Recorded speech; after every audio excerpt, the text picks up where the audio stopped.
The argument started over something simple. Me asking if she wanted to spend the weekend together. But what Madison said next didn't just end the conversation. It ended everything I thought I knew about the woman I was planning to marry. Those 4 words would change both our lives forever. And by the time Madison realized what she'd done, it was already too late. 2 years of my life. 2 years of $15,000 monthly allowance, designer shopping sprees, and exotic vacations. The Hermes bags, the Louboutin shoes, the weekly spa treatments. I'd covered it all without question. Madison had quit her marketing job 6 months after we started dating. Why work when you could focus on us? She'd said, batting her eyes like it was romantic instead of calculating. I'd bought into it completely. Successful men take care of their women, right? I was building something, investing in our future. At least, that's what I told myself every time I swiped my black card for another shopping trip I wasn't invited to join. The signs had been there for months, but I'd been too successful, too confident, too stupid to see them. Madison never initiated intimacy anymore. Not just sex, but any physical connection. She'd pull away from kisses, dodge hugs, act like my touch was an inconvenience. "I'm not in the mood" became her default response to everything. Date nights, weekend trips, even simple conversations.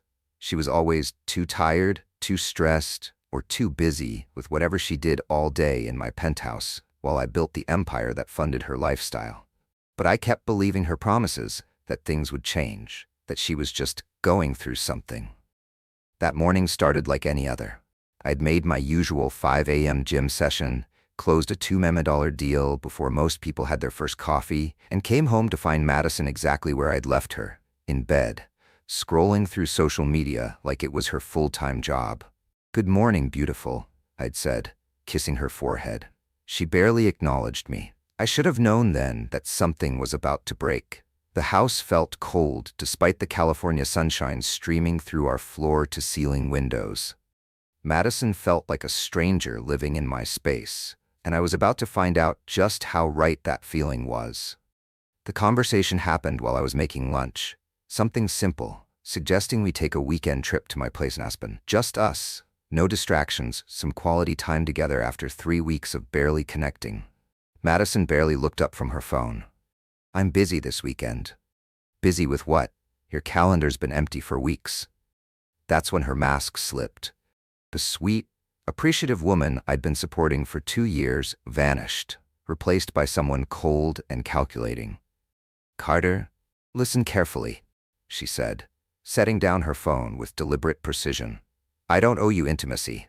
Just because you pay for everything doesn't mean I'm obligated to spend every weekend catering to your needs. If you've ever been taken for granted in a relationship, you need to see what happened next. Hit that subscribe button because this story gets wild." The words hung in the air like a death sentence. Not just the rejection, but the contempt behind it. Like I was some desperate man begging for scraps instead of her fiancé asking for basic connection. I stared at her for exactly 10 seconds. Long enough to see she wasn't joking. Long enough to realize this woman saw me as a wallet with a pulse. Long enough to understand that everything I'd thought we were building was a lie. "You're absolutely right," I said. My voice deadly calm. "You don't owe me anything." Her smug smile faltered. She expected tears, arguments, maybe some pathetic negotiation. Instead, I walked to my home office and made a series of phone calls that would change both our lives forever. As I sat in my office making those calls, something shifted inside me that I hadn't felt in 2 years. Clarity. For the first time since Madison moved in, I could think without the constant background noise of her disapproval, her demands, her subtle manipulation. I looked around my office, my sanctuary, and realized I'd been a prisoner in my own life. Every decision filtered through what Madison would think, want, or approve of. The friends she found too immature, the restaurants she considered beneath her standards, the vacations that weren't Instagram-worthy enough. I'd built a life around pleasing someone who wasn't even grateful to be in it. The phone calls weren't revenge, they were liberation. For the first time in 2 years, I was making decisions for myself. The first call was to my accountant. Remove Madison from all accounts, credit cards, everything, effective immediately. The second was to my assistant. Cancel the Cartier order. Yes, the engagement gift, and canceled dinner reservations for this weekend. The third was to my property manager. Miss Madison's access to the penthouse needs to be revoked by end of business today. The calls kept coming as the day progressed. First from Madison's personal trainer, Mr. Sullivan, there seems to be an issue with the account. Then her favorite spa, the card was declined. Her stylist, her driver, her personal shopper, all the enablers of her lifestyle suddenly cut off. I'd never realized how extensive the web was until I started cutting the strings. Madison had built an entire existence around my money, and I'd allowed it because I thought I was being generous. Noble, even. The successful man taking care of his woman. But generosity requires gratitude. Investment requires return. Love requires reciprocation. Madison had provided none of these, and now she was learning that being beautiful wasn't a business plan. The transformation in Madison was immediate and pathetic. Within an hour of my calls, she was at my office building, somehow having sweet-talked her way past security. My assistant buzzed me. "Sir, Miss Madison is here. She says it's urgent. Tell her I'm in meetings all day."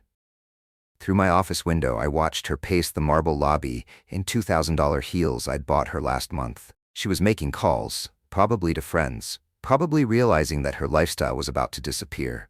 The designer bags, the luxury car lease, the credit cards, all of it tied to me. For 2 years, she'd taken my generosity for granted. Now, she was learning what consequences felt like.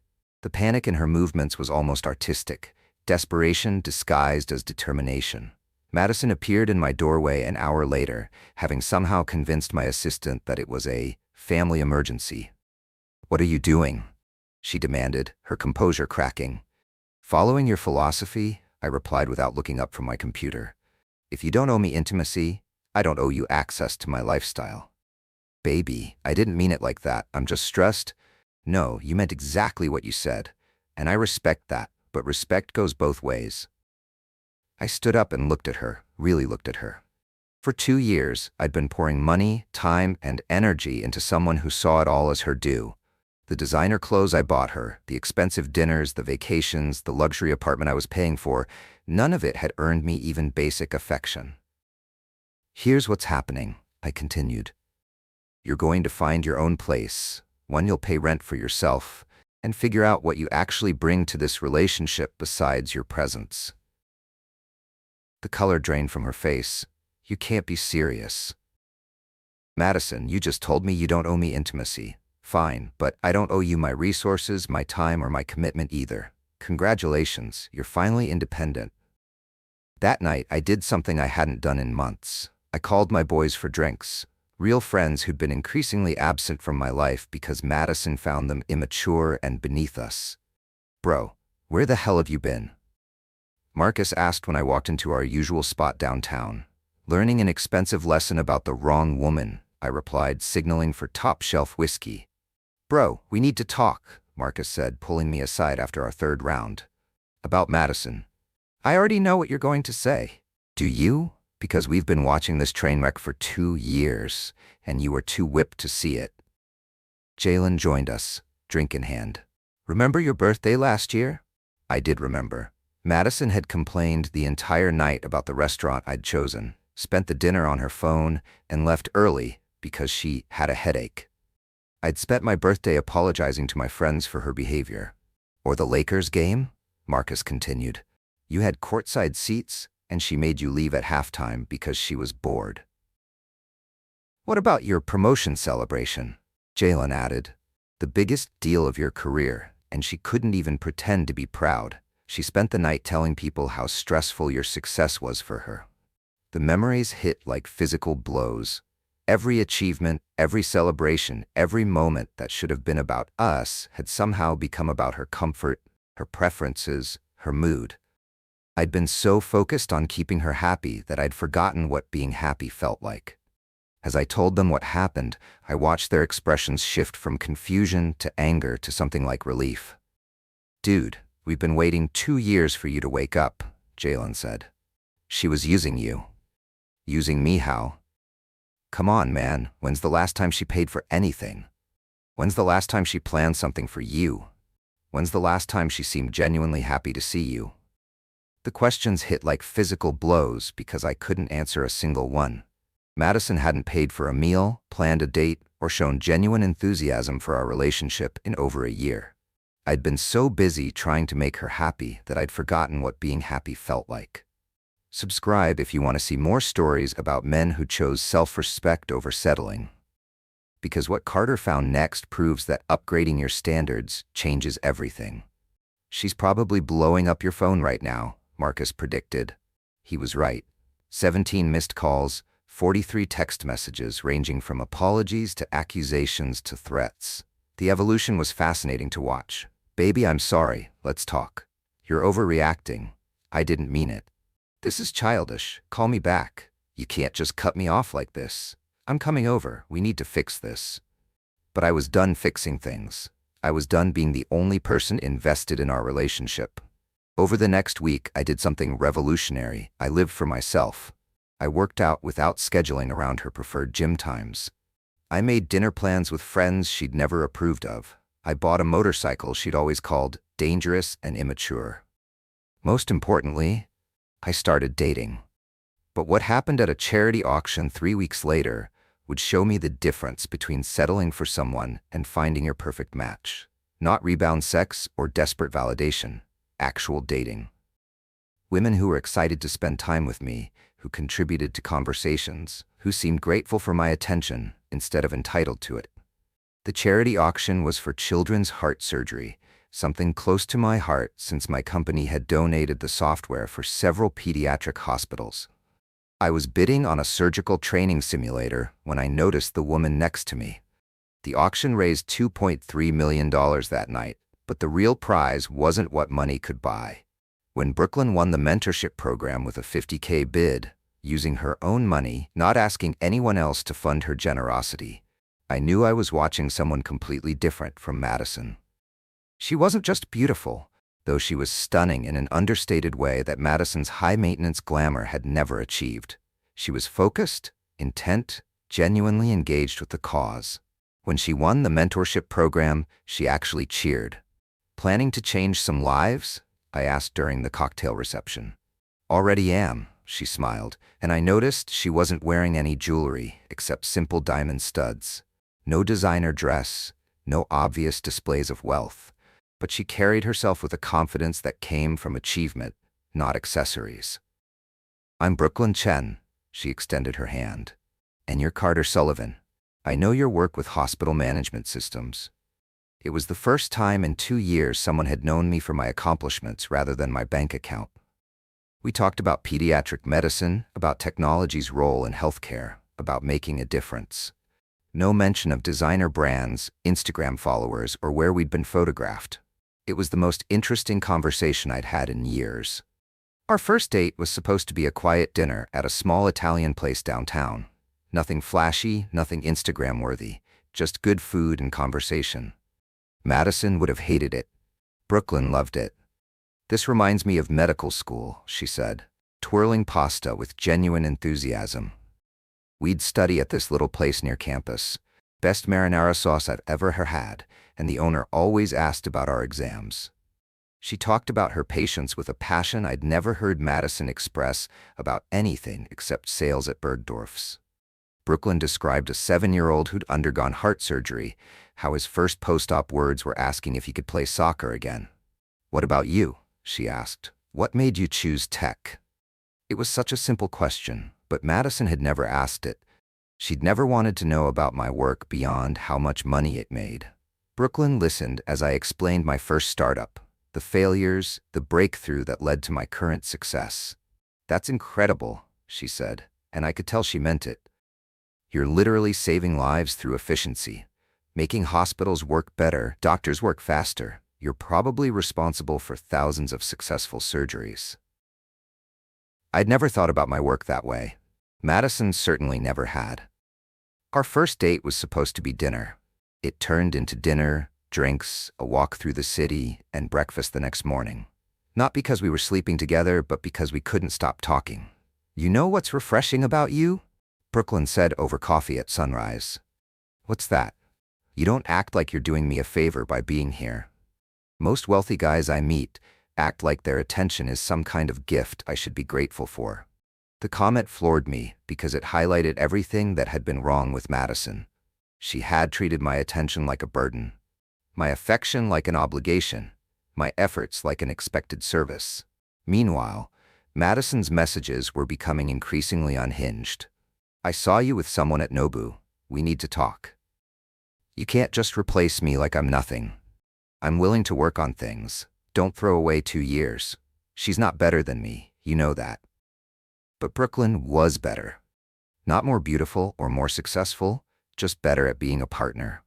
She planned dates, remembered details about my day, showed physical affection naturally and enthusiastically. She made effort feel effortless because it came from genuine care. The contrast was staggering. Where Madison had made me feel like I was constantly auditioning for her approval, Brooklyn made me feel valued. Where Madison had treated intimacy like a favor she might occasionally grant, Brooklyn approached it as a natural expression of connection. I have a confession, Brooklyn told me after we'd been seeing each other for a month. What's that? I Googled you after our first date, saw some photos of you with your ex at events. My stomach dropped. And I couldn't understand why you looked so unhappy in every single photo. You looked like you were working instead of enjoying yourself. She was right. Every photo from my Madison era showed me smiling for the camera, while my eyes looked exhausted. I'd been performing happiness instead of living it. The difference between Brooklyn and Madison became crystal clear during our second month together. Brooklyn surprised me with tickets to a tech conference I'd mentioned wanting to attend. Madison would have complained about how boring it sounded. Brooklyn listened to my presentations, asked intelligent questions, and actually seemed proud to be there with me. She networked with industry leaders, not because she wanted something from them, but because she was genuinely interested in the innovations being discussed. Your girlfriend knows more about healthcare AI than half the people here, one CEO told me. You're lucky. And I was. Lucky to have found someone who enhanced my life instead of draining it. Lucky to have someone who celebrated my success instead of competing with it. 3 months into dating Brooklyn, I got the call I'd been expecting. Madison's number flashed on my screen at 2 a.m. Carter? Her voice was broken, desperate. Madison, it's late. I know, I needed to hear your voice. I miss you. What do you want? I want to fix things. I want us to try again. I understand now what I did wrong. Do you? I took you for granted. I thought you'd always be there, no matter how I treated you. I thought I could have all the benefits of your love without giving anything real back. It was the most honest thing she'd ever said to me. Part of me wanted to believe her, to think that maybe she'd actually learned something. Madison, I believe you understand what you lost, I said gently. But understanding and changing are 2 different things. I can change. I am changing. I've been in therapy. I've been thinking about everything you said. You've been in therapy for 3 months. I spent 2 years trying to show you what I needed. The only difference now is that the consequences became real. What does that mean? It means you didn't change because you loved me. You're trying to change because you lost your lifestyle. The silence on the other end was deafening. That's not fair, she finally whispered. Madison, what wasn't fair was you treating me like a sure thing while giving me the leftovers of your attention. What wasn't fair was you acting like my love was something you deserved instead of something you should cherish. So that's it? 2 years means nothing? 2 years means everything. It means I learned what I won't accept anymore. It means I learned the difference between being wanted and being needed. It means I learned that loving someone isn't enough if they don't respect you. I heard her crying softly. For a moment, I almost felt bad. Almost. I hope you find happiness, Madison. But it won't be with me. 9 months after that first date, I was planning a wedding with someone who wanted to plan it with me. Brooklyn had opinions about flowers, venues, and music, but she also cared about my opinions. She wanted our wedding to represent us, not serve as a social media showcase. Small ceremony? She suggested. Just family and close friends? I want to remember our vows, not worry about how I look in photos. The contrast with how Madison would have approached it was stunning. Madison would have demanded a $300 destination wedding, 3 dress changes, and a photographer following us around for a week. Brooklyn wanted to marry me, not marry a lifestyle. As we planned our wedding, I realized something profound. The right person doesn't make you feel like you're asking for too much. They make you feel like you're worth everything. Madison tried one last time the week before my wedding. She showed up at my office, looking smaller somehow, more fragile than I remembered. Madison's final visit to my office wasn't just pathetic, it was revealing. She looked smaller, tired, like someone who'd been surviving on pride and delusion for months. The designer clothes were still there, but they looked different on someone who'd lost her confidence. "I know you hate me," she began.